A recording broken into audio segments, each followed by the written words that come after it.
ওরে এই জায়গায় আমি শোয়ে রেখে গেছি। ও যখন বাইসে আসছিল না, তখন আমি ওর দাম দিই নাই। ওর সাথে ঝগড়া করতাম, এইটা নিয়ে ওইটা নিয়ে বাজতাম। সকালে প্রতিদিন নাস্তা বানাই দিত, একদিন যদি নাস্তা বানাই না দিত ঝগড়া করতাম। এখন আমি প্রতিদিন না খাই অফিসে যাই, আমার কোনো অসুবিধা হয় না।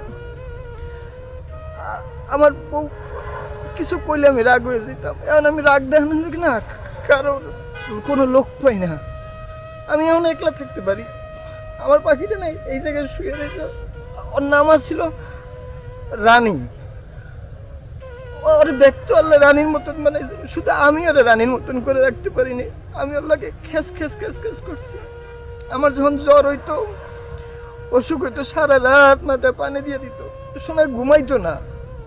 আমার জন্য শুধু কাঁদতো, দোয়া করতো।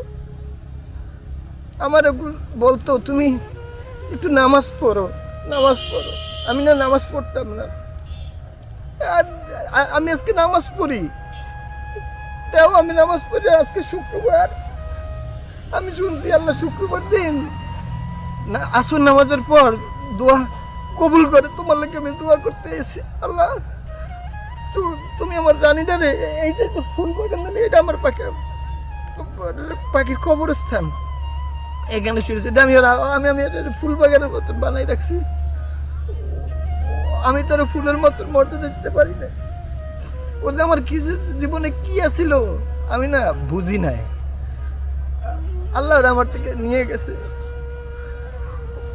আমি অফিস থেকে আইলে আমার মোজাটা খুলে দিত। আমি যত রাগ করতাম না, কোনো সময় আমার চোখের দিকে তাকাইয়া কথা কইতো না।